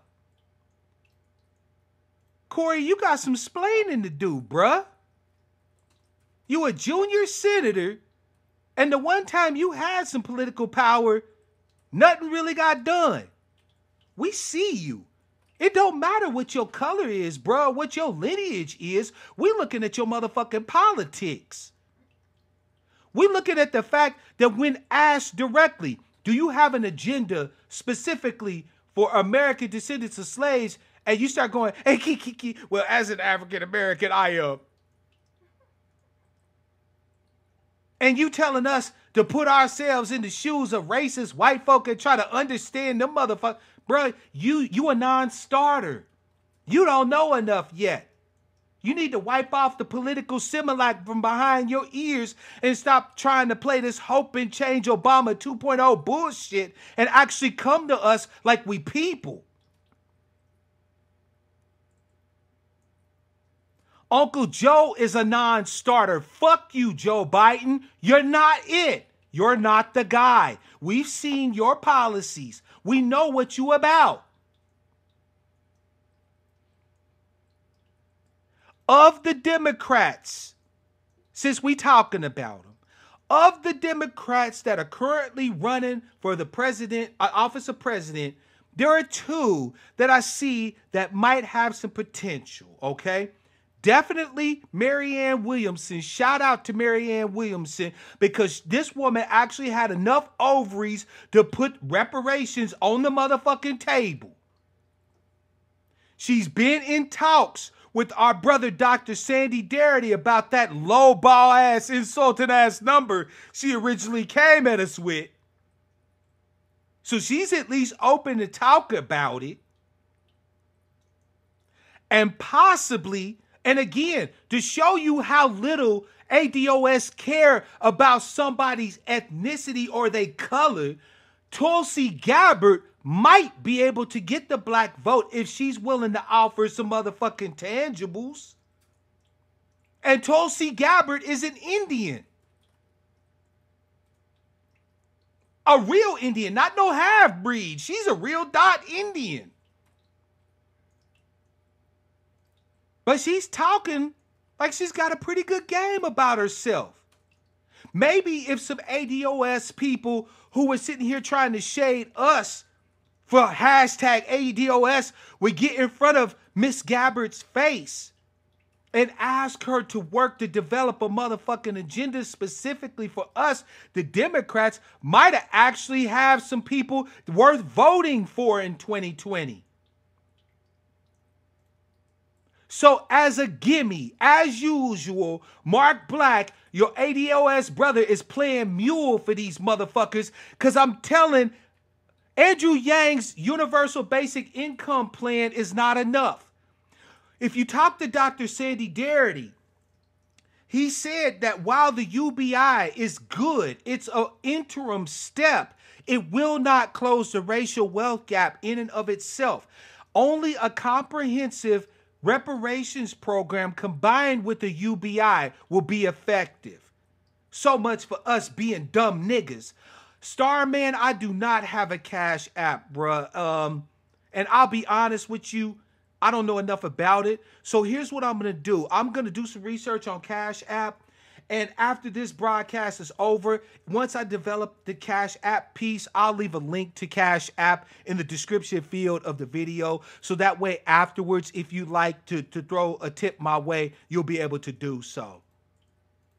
Okay? Yeah, it's a half measure like Booker's baby bonds because Dr. Sandy Darity was actually the developer of the baby bond idea. And he proposed that baby bonds be utilized in conjunction with other tools, right? Let me pop the link for my PayPal here in the chat.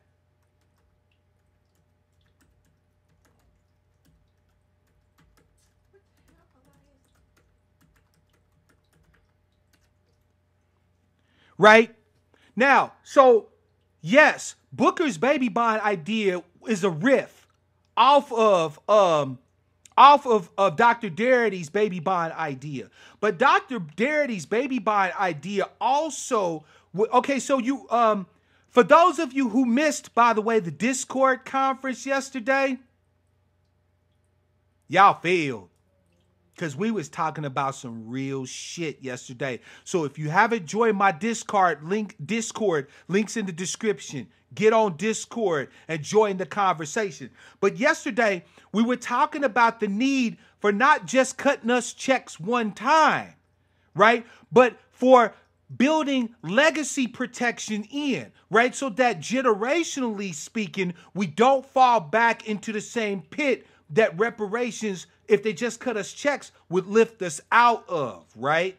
So Sandy Darity developed the baby bonds idea to give legacy protection in place for the American descendants of slaves. Essentially, what the idea is that every black descendant of slave child born would have an amount invested in a trust fund. And when they reach the age of their majority, that those funds would be distributed to them either for the use of their education or to acquire a home or to start a business or whatever the case may be, right?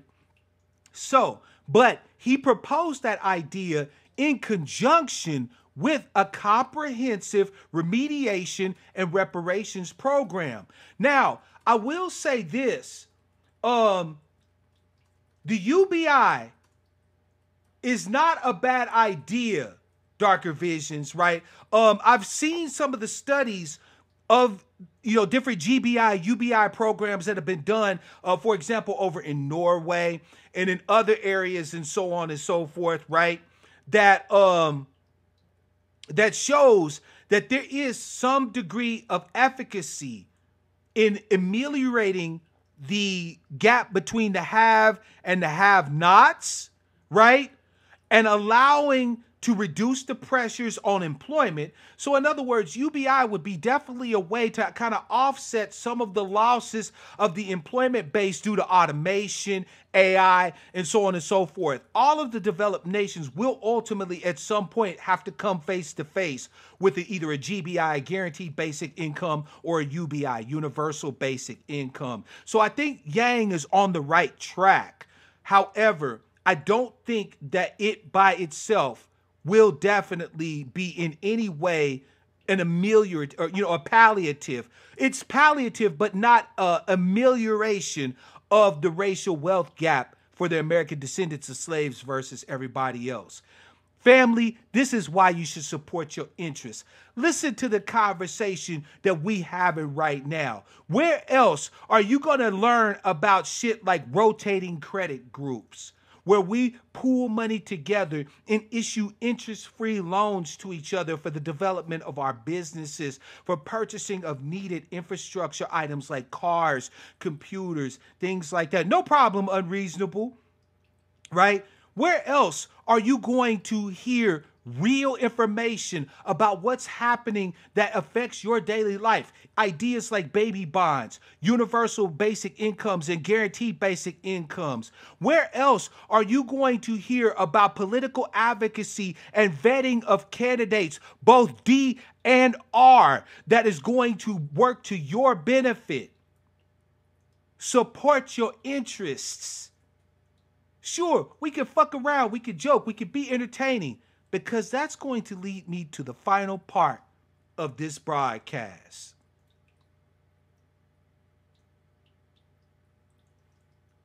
As a part of my call to action, I am issuing a call for 5. As you know, family, Black Outcast Media Broadcasting is currently just your man Mark Black. But that was not why I developed it. I see the Discord blowing up. I love y'all. When I get off of this, we gonna chop it up, family. We gonna chop it up. Black Outcast Media Broadcasting, I set up to be a platform for multiple users, for multiple content creators. Stand by.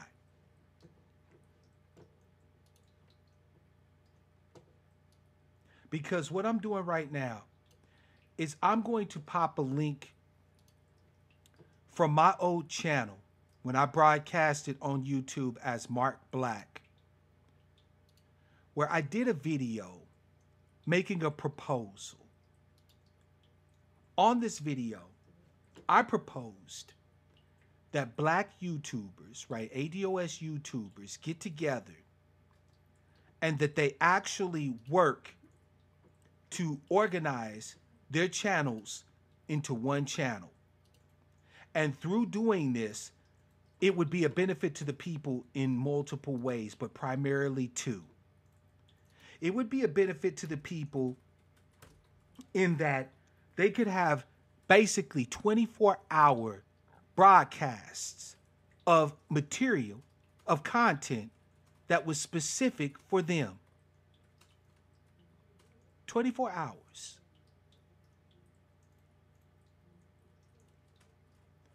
The second reason was because we need to consider our audience. We talk to everybody, but we primarily talk to American descendants of slaves. And because we're woefully undercapitalized in a lot of ways, right? If you want to, family, go ahead and click that link and watch that video. It's very short.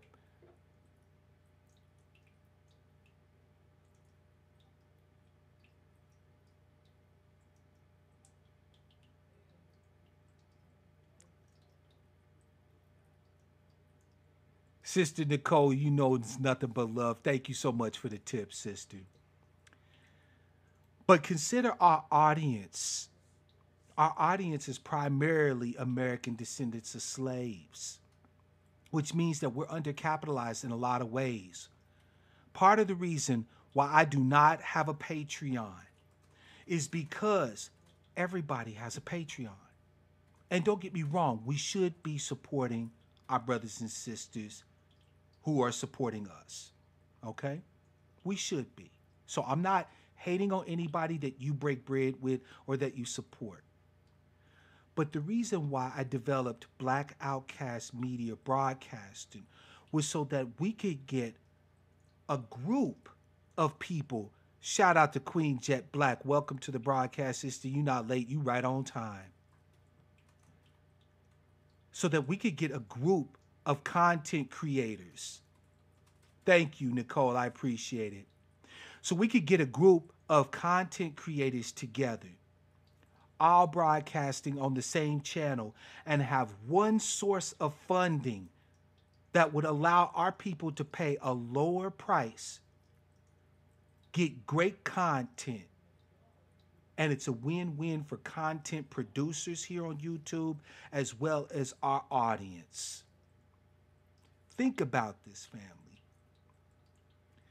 What if you had one channel that you could go to on YouTube and never have to click away? There was always some content going on. Always somebody with a new video being posted. Always somebody doing a live broadcast, right? Talking about natural hair shit or current events or politics and economics like I do, and so on and so forth. And imagine if you could contribute one Patreon, one payment per month, maybe it's $5, maybe it's $10, and you get access to 5, 10 content creators, content all at once. That's what Black Outcast Media is all about. That's why I don't have a Patreon, because I am now publicly asking for 5.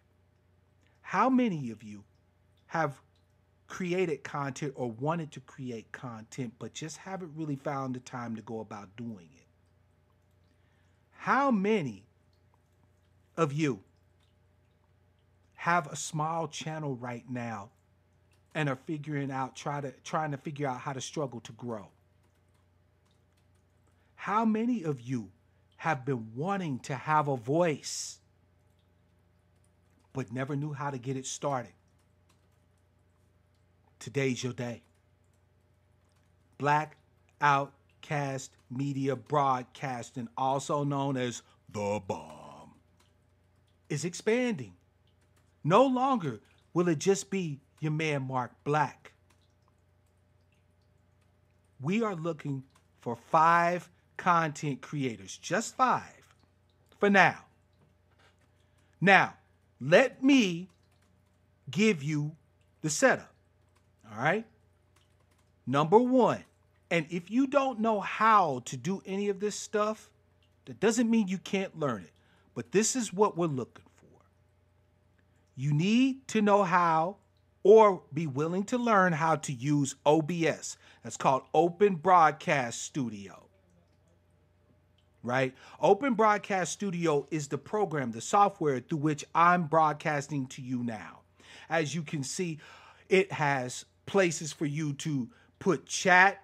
It has places for you to put viewer count. You can tie your Discord. There's ways to tie. So in other words, OBS gives you the flexibility to create a layout that is pleasing to your audience, that provides functionality, and so on and so forth. So if you're interested, you either need to know how to use OBS or be willing to learn how. Don't worry. If I decide that you're going to be one of the 5, I will be willing to teach you. That's going to be part of my investment in you as a content creator. You also have to be willing to profit share. Once we have our 5 people in place initially, this is what's called a seed project, family. This is a test, a starter project, okay? But you need to be willing to profit share, meaning that we're going to have 1 point of funding. We're going to have a meeting every month on the Discord, okay? And then I will show you what we've been able to collect as far as our Patreons and so on and so forth. If you want to have individual fundings during your broadcast for like tips and stuff like that, it's okay. That's your thing. That's your remuneration. But for those people who want to support our network, our broadcast as a whole, we will have 1 point of funding, 1 Patreon. You need to be willing to trust and profit share. Don't worry, be full transparency in all of that. All right? And number 3, you got to be willing to at least give it 6 months. I want people who are willing to broadcast content or provide content up to 5 times a week, including 1 weekend day, right? So I don't care what your 5 days out of the week are, and I don't care how long your content's got to be or it's going to be. It doesn't have to be 2, 3, 10-hour long live streams. You see, my Morning Joe is just 10 minutes every day, okay? If you can commit to providing at least 10 minutes of content every day, 5 days a week, including 1 weekend day, you're willing to learn to use OBS, and you are down for profit sharing, I'm looking for you. My email address, blackoutcastmedia@gmail.com, is on the back end of the channel. I want you to reach out to me. I want you to share with me what your ideas are for your content, right? I want you to let me know what your level of comfortability with technology, like can you learn to use OBS if you haven't learned to use it? Or are you facile with it? Will you need assistance? I want you to let me know whether or not you're willing to profit share through our 1 point of sale, our 1 point where our people can support 1 payment and get all this content, right? And how are you willing to contribute content at least 5 times per week, including 1 weekend day? So family, you have your call to action, your marching orders. All right. You need to support your interests. What you waiting on? You need to support your interests. Each one of you moving forward, your homework assignment from your man, the angry black sheep, Mark Black, is when I next see you, each one of you need to bring 2 eyeballs, 2 more sets of eyeballs to the table as subs. Put us over the 1,000 mark. Put us over 1,500. You can do it. I'm going to be working on it. You can work with me. You need to be working on your political education. Read 40 Acres and a Mule in the 21st Century by Dr. Sandy Darity. Read, what the hell is that book? Miss Diddy, hand me that book there in the basket. The Color of Law. Sorry, you don't need to hand it to me. Read The Color of Law by Richard Rothstein that discusses redlining and how we were kept out of the housing markets and shit like that, how we were discriminated against during the New Deal. Read Slavery by Another Name by Richard Blackman. Read any books you can on how slavery built America's wealth. You need to educate yourselves. A lot of times you get caught up in trick bags because you don't know enough. And there's nothing wrong with that. But now that you know that you don't know enough, being willfully ignorant is only going to hurt you rather than help you. You need to be studying economics. You need to be looking at brothers' works like Sandy Darity, Dr. Derek Hamilton, Antonio Moore. He's got a 2-minute video that talks about the racial wealth gap here in the United States. You need to know that shit. You need to understand why we fight. You need to read reports from the Federal Reserve. You need to read reports from the Pew Research Foundation, the Pew Research Trust. You need to educate yourselves. And most importantly, you need to speak out. Even if you want to be on some entertainment shit, if you want to be on some comedy directed at your people, at ADOS, we got 5 open spots here on Black Outcast Media Broadcasting Station Network. Get in where you fit in. You've been wanting to do it. You've been wanting to get your face in front of other black people. You got a voice. You want to talk to people. You want to provide information. You want to provide entertainment. You want to talk about hair and current events. Join up with your brothers. Have one point of contact, one point of purchase. Our family ain't rich. They shouldn't have to be supporting 90 different Patreons to get the information that they want. We as content creators have a fucking responsibility to be able to come together to do that unity that we keep telling our people that they need. We need to trust each other enough to come together, profit share, bring ourselves together, provide them with one point of sale, great content in a great format that's digestible to everybody.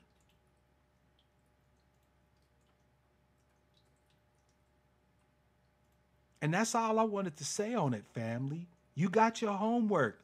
What you waiting on? It's ADOS or bust.